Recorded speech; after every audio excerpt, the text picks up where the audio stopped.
సాయిరామ్ గారు నమస్తే సార్. నమస్తే విష్ణు గారు. సార్ ఈ వీడియోలో కాస్త డీటెయిల్‌గా ఎఫ్‌డి వర్సెస్ మ్యూచువల్ ఫండ్స్ గురించి మాట్లాడదాము. ఇప్పుడు రిటైర్మెంట్ అయిన తర్వాత పెద్ద మొత్తంలో రిటైర్మెంట్ కార్పస్ వస్తుంది. అది ఒక 40 లక్షలు గానివ్వండి, లేదంటే ఒక 50 లక్షలు గానివ్వండి.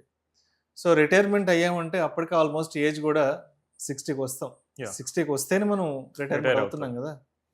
మరి ఆ చేతికొచ్చిన ఆ పెద్ద మొత్తంలో కార్పస్‌ని సేఫ్టీ అండ్ సెక్యూరిటీ ఉన్న ఫిక్స్డ్ డిపాజిట్‌లో వేసుకోవడం బెటరా? లేదంటే రిస్క్ రివార్డ్ ఉండే మ్యూచువల్ ఫండ్స్‌లో వేసుకోవడం బెటర్ అంటారా? సో చాలామంది అయితే రిటైర్ అయిన తర్వాత వచ్చే కార్పస్‌ని ఎఫ్‌డి చేసుకొని మంత్లీ ఇంట్రెస్ట్ తీసుకుందాం. ఈ మార్కెట్ వాలటిలిటీ ఇదంతా నాకొద్దు అనుకొని ప్లాన్ చేసుకునే వాళ్ళు ఉన్నారు. అండ్ లాస్ట్ 4-5 ఇయర్స్ నుంచి ఈ అవేర్‌నెస్ వీడియోస్ మీరు చేస్తున్న వీడియోస్ చూసి చాలామంది మ్యూచువల్ ఫండ్స్‌లో కూడా ఇన్వెస్ట్ చేసే వాళ్ళు ఉన్నారు. సో ఇక్కడ ఏంటంటే మ్యూచువల్ ఫండ్‌లో ఇన్వెస్ట్ చేసేటప్పుడు ఏంటంటే కొంచెం ఎక్కువ అమౌంట్ అయితే రావచ్చు. ఎందుకంటే అక్కడ ఎక్కువ రిస్క్ తీసుకుంటున్నారు కాబట్టి. సో ఫస్ట్ అసలు మెయిన్‌గా చూడాల్సింది ఏంటంటే రిటైర్మెంట్ తర్వాత ఇన్కమ్ అనేది ఆగిపోతుంది. అంత ముందున్నట్టు కన్సిస్టెంట్‌గా అనేది ఇన్కమ్ అనేది మనకి రాదు. సో ఇప్పుడు నేను రిస్క్ తీసుకోలేను అనేది కొంతమంది ఎఫ్‌డీస్ వైపు వెళ్తూ ఉన్నారు. కొంతమంది ఏంటంటే ఎట్లాగో ఇక్కడి నుంచి ఇన్కమ్ రాదు కదా! సో నేను ఇంకా లైఫ్ స్టైల్ అనేది ఇంకా 20-30 ఇయర్స్ కూడా ఉండాల్సి రావచ్చు. సో అప్పటి వరకు నా ఈ కార్పస్ అనేది మిగులుతుందా లేదా? సో దానికోసమని ఆలోచిస్తున్నారు. సో ఇక్కడ మనకి మెయిన్‌గా రిటైర్మెంట్ అయిన వాళ్ళకి ఫస్ట్ ఆలోచించాల్సింది ఏంటంటే వాళ్ళు ఎదుర్కొనే రిస్క్స్ ఏంటి? మొదట వచ్చేసరికి ఇన్ఫ్లేషన్ రిస్క్. దీన్ని చాలామంది తక్కువగా అండర్ ఎస్టిమేట్ చేస్తారు. సో ఇన్ఫ్లేషన్ రిస్క్ ఎలా ఉంటుందంటే 20 ఇయర్స్ బ్యాక్ 25 ఇయర్స్ బ్యాక్ ఉన్న రేట్స్, మీకున్న ఎక్స్పెన్సెస్, ఈ రోజు ఉన్న ఎక్స్పెన్సెస్ కంపేర్ చేసుకోండి. ఈ రోజు ఉన్న ఎక్స్పెన్సెస్ చాలా మంది నాకు ఈజీగా 50,000 చెప్తున్నారు. బట్ 20 ఇయర్స్ బ్యాక్ 50,000 లేదు. 5,000 ఉన్న గ్రేటే. సో ఏమవుతుంది 20 ఇయర్స్లో మీకు 10 టైమ్స్ కన్నా ఇది ఎక్కువగా పెరుగుతున్నాయి. సో నెక్స్ట్ 20 ఇయర్స్లో కూడా అలానే పెరగవచ్చు. సో అప్పుడు ఏమవుతుంది ఇప్పుడు 50,000 ఉన్నది కాస్త అప్పుడు 5 lakhs అవ్వచ్చు. ఆబ్వియస్లీ. సో ఈ ఇన్ఫ్లేషన్ తట్టుకునేటట్లు నాకు ఈ ఎఫ్‌డి అనేది ఇస్తుందా లేదా? ఎఫ్‌డి రిటర్న్స్ వచ్చేది మనకి 6-7 which is equals to inflation అంతే. అంతకుమించి బీట్ చేయదు కదా! బ్యాంక్స్ ఎప్పుడు ఇన్ఫ్లేషన్ కన్నా ఎక్కువ ఇవ్వాలని చూడదు. అవును. వాళ్ళకి ఎక్కువ ఇస్తే కనుక వాళ్ళకి వర్కౌట్ అవ్వదు. వాళ్ళ బిజినెస్ వర్కౌట్ కదా. సో వాళ్ళు ఎప్పుడు మార్కెట్లో ఇన్ఫ్లేషన్ రేట్ కన్నా కొంచెం తక్కువ ఇవ్వడానికి ట్రై చేస్తూ ఉంటారు. నెక్స్ట్ ఏంటంటే మనకి లాంజిటివిటీ రిస్క్ కూడా ఉంటుంది. What happens if I live more time? మనకు ఇప్పుడు యావరేజ్ లైఫ్ స్పాన్ వచ్చేసరికి 72+ ఉంది. ఇది పెరుగుతూనే ఉంది. కోవిడ్ అప్పుడు మాత్రం మనకి కొంచెం తగ్గింది కానీ బట్ మనం హిస్టరీ చూసుకుంటే కనుక ఇదైతే ఇంక్రీజ్ అవుతూనే ఉంది. ఇప్పుడు వచ్చిన మెడికల్ అడ్వాన్స్మెంట్ ఇదంతా కూడా. సో ఏదైనా హెల్త్ ఇష్యూ వచ్చినా కానీ హాస్పిటల్ మీద వెళ్ళి మెడిసిన్ ఇచ్చైనా బతికిస్తున్నారు కానీ ఒకప్పటిలాగా మరణం అయితే లేదు. సో ఈ లాంజ్ టైం మనం కనుక బ్రతికితే ఏంటి? సో అంత టైం నేను నా కార్పస్తో సర్వే అవ్వగలనా లేదా? ఇది మెయిన్గా చూసుకోవాల్సి వస్తుంది. మీరు ఫర్ ఎగ్జాంపుల్ 60 ఇయర్స్లో రిటైర్ అయితే నెక్స్ట్ 25 ఇయర్స్ ఈజీగా ఉండాల్సి రావచ్చు లైఫ్ అనేది. సో దానికి మనం ప్రిపేర్ అవ్వాలి. సో నేను ఇప్పుడు ఎఫ్‌డీలో ఇన్వెస్ట్ చేస్తే ఏమవుతుంది? సింప్లిసిటీ పర్పస్ నేను 1 crore వచ్చింది అనుకుందాం. నేను ఎఫ్‌డీలో ఇన్వెస్ట్ చేస్తే నాకు 7% చొప్పున నాకు వస్తుంది అనుకుందాం. నేను 10 ఇయర్స్ ఎఫ్‌డీ పెట్టేశాను. నేను తెలివైనోడిని. మధ్యలో ఇంట్రెస్ట్ రేట్లు అవన్నీ నాకు ఎఫెక్ట్ అవ్వకూడదని 10 ఇయర్స్ ఎఫ్‌డీ చేశాను. సో అప్పుడు నాకేమవుతుంది? ఎవ్రీ ఇయర్ 7 lakhs అనేది వస్తుంది. But FD income is taxable.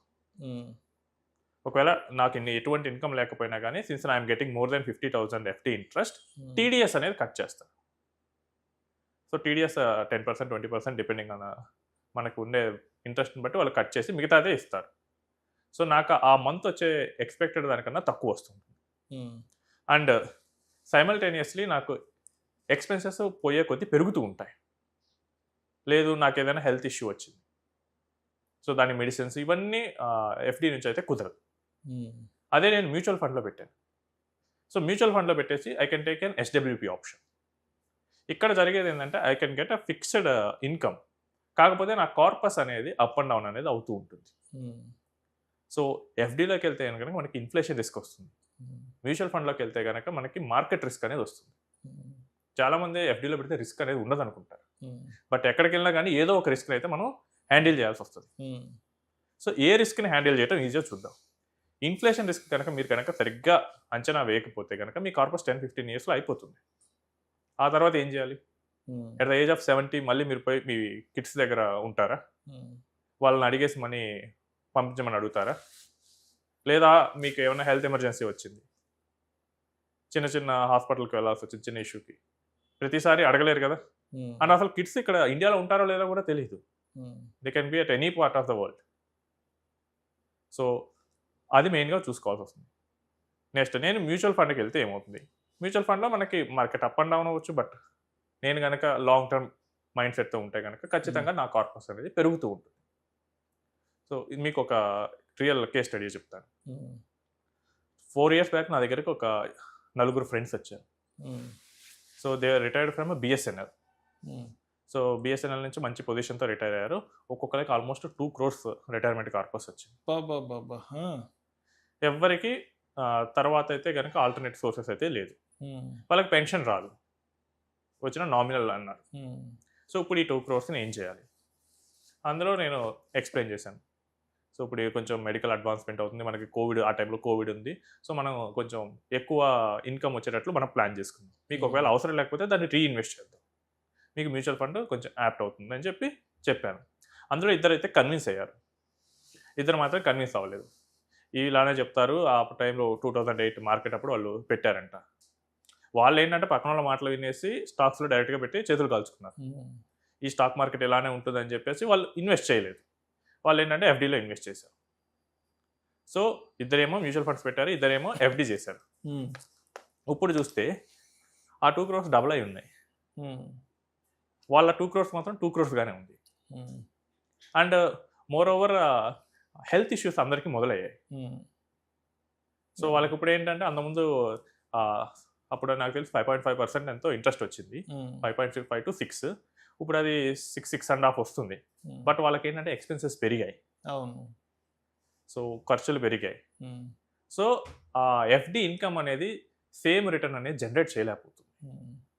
వీళ్ళకి ఏంటంటే 2 కాస్త 4 అయింది కాబట్టి now they are able to take more. ఇనిషియల్గా వీళ్ళకి లాస్ రాలేదంటే వచ్చింది.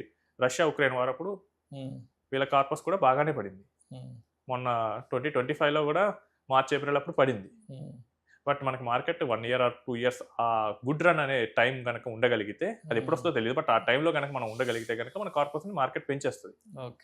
చాలా మంది మార్కెట్ మన మనీని తినేస్తుంది, టైమింగ్ ఇంపార్టెంట్ అది అని చాలా మంది చెప్తూ ఉంటారు. నేను ఒక లింక్డ్ఇన్ ఆర్టికల్ చూశాను. 1991 నుంచి ఇప్పటి వరకు 35 years నేను ఎవ్రీ ఇయర్ 1 lakh ఇన్వెస్ట్ చేస్తున్నాను అనుకుందాం. 2 persons ఉన్నారు. పర్సన్ ఏమో ఈజ్ అ మోస్ట్ అన్లక్కీయెస్ట్ పర్సన్, ఎప్పుడు మార్కెట్ పీక్ వెళ్ళగానే ఇన్వెస్ట్ చేస్తాడు. పర్సన్ బి ఏమో మోస్ట్ లక్కీయెస్ట్ పర్సన్, ఆ ఇయర్లో మార్కెట్ బాటంకి వచ్చినప్పుడు ఇన్వెస్ట్ చేస్తాడు. సో ఆల్మోస్ట్ 35 lakhs ఇన్వెస్ట్ చేస్తే పర్సన్ ఏకి 3 crores చేంజ్ వచ్చింది, పర్సన్ బికి 4 crores చేంజ్ వచ్చింది. వీళ్ళిద్దరికి మధ్య డిఫరెన్స్ చూస్తే కనుక 1,05,00,000 ఎంతో ఉంది.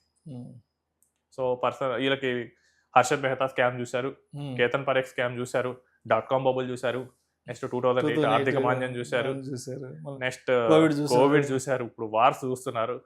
ఇన్ని చూసినా కానీ బెస్ట్కి వర్స్ట్కి మధ్య ఉన్న తేడా ఏంటంటే ₹1,00,00,000.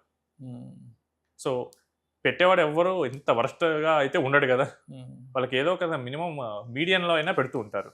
అంటే అది వర్స్ట్ కాదు, బెస్ట్ కాదు, మేబీ ఒక మధ్యస్థంగా అయినా ఇన్వెస్ట్ చేయొచ్చు. సో అలా ఇన్వెస్ట్ చేసే వాళ్ళకి ఏంటంటే యావరేజ్ రిటర్న్ అనేది వస్తూ ఉంటుంది. ఇక్కడ టైం స్పెండ్ చేయడం అనేది మార్కెట్లో చాలా ఇంపార్టెంట్.